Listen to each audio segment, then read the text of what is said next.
Welcome. This is a sponsored session where we will hear from EmTech MENA's exclusive knowledge partner, PwC, about reimagining the future of the workforce. I would like to invite to the stage Sean Kickham, Middle East Digital Upskilling Manager, and Diego Calix, the Middle East EmTech Lab Lead.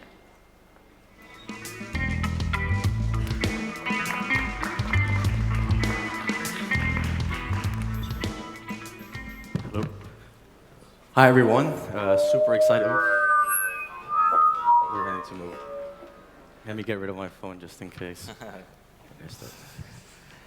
Super excited to be here today. Thank you for having us. My name is Diego Calix, and I'm the Emerging Technology Lab Leader for PwC in the Middle East. And hi, everybody. I'm Sean Kickham. I'm the Middle East Digital Upskilling Manager.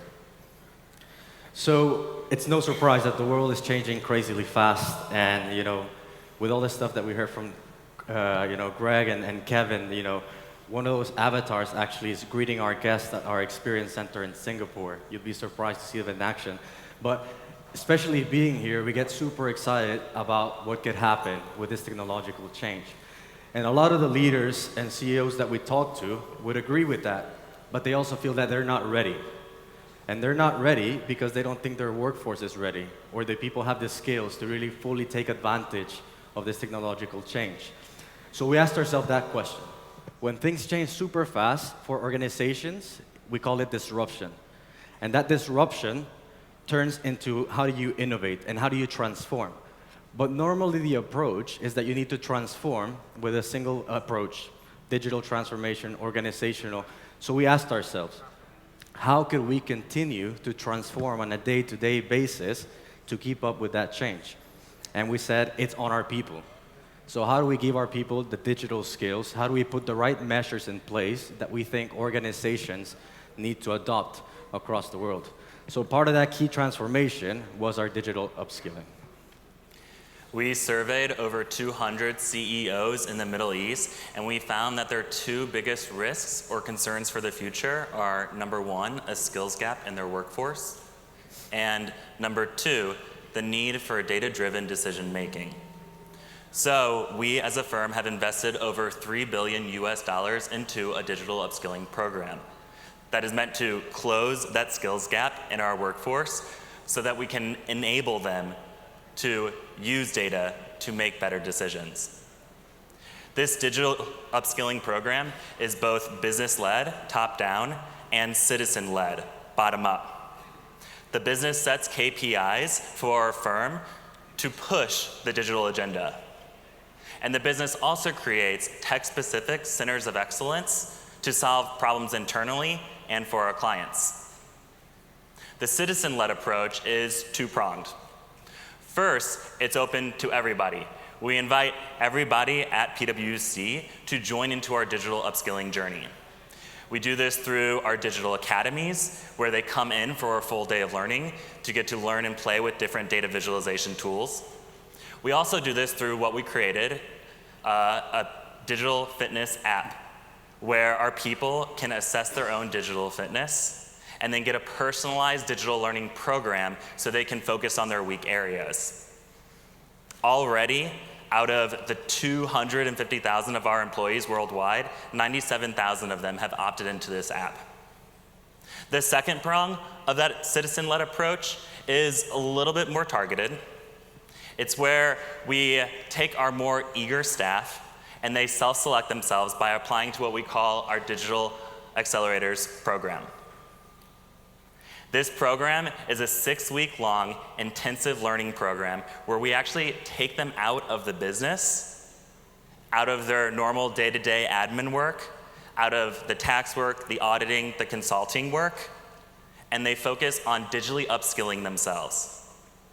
Think about that. That is a 6-week-long investment. We're taking them out of the business. We are still giving them their paychecks, but they're just focused on learning and digitally upskilling themselves. And when we think about the digital fitness app, that's kind of our assessment phase. So where do we think our people are missing key skills? So if you can see behind me, we thought about artificial intelligence and some of its sub-branches and applications. We thought about automation, data analytics, and how relevant these are, and they put them into practice because we think they're going to be fundamental. And imagine, I think in the previous session, someone said, consultants, they're the masters of Excel. And whether I disagree or agree with that, what is true is that when you give these tools to the hands of the people that are the experts, you'll be completely shocked of what they can come out with. So when we give them this, we think digital is very important. But you don't want to miss one key component, is the human skills. So we talked about the era of augmentation with AI. What about the empathetic skills? And listen to this example. Last year, we ran a survey in 2018 where 90% of executives said they were making the right investments in terms of tools and technology to give to their people. Now, the other side of the page is that when we asked the employees whether that was true, only 50% of them agreed. And the reason I tell you this story is because when we think of products, like apps on your phone, we turn to apply design principles, user experience, what's the usability, but not necessarily with strategy, because we don't think about the end user. So design thinking is that approach that we're also teaching our people to approach a problem from multiple angles and be able to solve some more complex problems with that. In addition to those digital skills, those tech tools, and those more human skills of storytelling and design thinking, we also want to build a strong and supportive community that is connected, diverse, and inclusive. It is connected remotely so that people from our different offices across our 12 different countries in the region and across the world can come together and log on to work remotely. It's also connected in the physical spaces that we work in to create more collaborative and creative environment for them that is conducive to ideating around solutions. This community and these people that are coming together, they also need to be diverse. Diverse with a range of different backgrounds and experiences and skills. We at PwC, we even noticed that we were kind of falling behind in our own workforce. There was a gender imbalance. And in the past couple of years, we have made strides to have more equal representation across all grade levels in our firm. We want our digital upskilling programs to mirror that, to invite men and women to get trained up technically and apply those skills. And then finally, we want to be inclusive. As we said, we have the digital fitness app, and we invite all of our staff to take part in that. But also, we have opened that app up and offered it to 30,000 US school teachers so that they can engage their school children and get them excited about technology. This is our future workforce. So including society into this. And then, of course, once we have this strong community built, it makes it a lot easier to rapidly apply those skills. When you're missing something, you can ask someone else for help. Small groups of people have gotten together across different teams to work on problems and come up with really great solutions. For example, in our Digital Accelerators program, we had 4 different people, each from every single different team, procurement, R&Q, clients and markets. They came together and they solved an internal tax problem for us. They worked with stakeholders across all 12 countries in the region, across 17 different offices, got their finances together, figured out what their tax codes were, and took a week-long worth of work that the internal tax team used to do and scaled it down to 5 minutes at a push of a button. Not only does this allow the tax team to then gain insights more quickly so they can act on that and make better decisions, but also they now have a new problem. What are they going to do with that freed up time? What new creative problems can they solve? And I think that, when it comes to digital, we've kind of owned the story. And what we've said is we're going to commit, and Sean mentioned the number, $3 billion USD over the next 4 years to our people. So we're showing them we're excited about digital. We're not scared of it. That sends a very strong statement.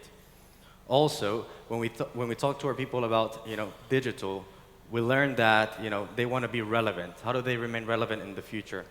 And when we say 3 billion, we're asked, so how do you justify that investment? That's a big number. And we think about 2 things that are key and probably relevant to all of your organizations. Number 1, in the example that Sean mentioned, when you think about efficiency in processes, what is the real cost reduction on your processes. That's across finance, HR, marketing, whatever the case. What is that real cost? And we've seen that for us, it can be from 15 to 25% cost reduction across our functions. So we're able to justify from that angle.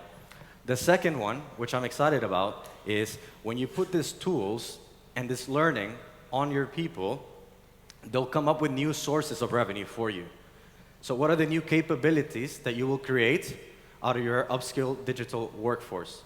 What are the new offerings that you'll be able to provide to your clients and to government officials and across private and public? But the three things we've learned is, number one, it's a people priority because they got to be at the center of it all. You got to commit to your people, and we said to our own people, if you commit to this program, no one is going to be left behind. So it's not just our consultants on this, it's everyone. So we also added business, because I said you have to own the story. We got to take that unease on what is AI automation going to do. Like, we feel worried about it. Own the story. You know, we own the story to say we're excited about digital. Number two, the right investments in place. And what I mean by that is, how could I can upskill someone like Sean, for example, with e-learnings, with virtual classrooms, Coursera, edX, whatever the case is. And on his day-to-day job, I don't give him the right tools on his laptop to get these things done. I don't allow him to work remotely efficiently, to be, you know, working from different parts of the world. The tools and those infrastructure in place is key. And the third one, and I'll close with this, is the culture. The culture is excitingly contagious.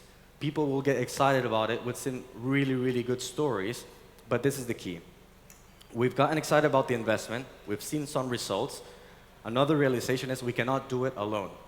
So this problem addresses government officials, local authorities, federal authorities, business decision makers, policy makers to come together and join that movement, join that conversation. So us at PwC, as hopefully you can tell from me, myself, from Sean and myself, we get excited about this, but we really need you to engage with us. So there's a couple of reports you'll find on your packs on our view on this and a bit more detail. But please join the movement, and thank you so much for that time. Thank you.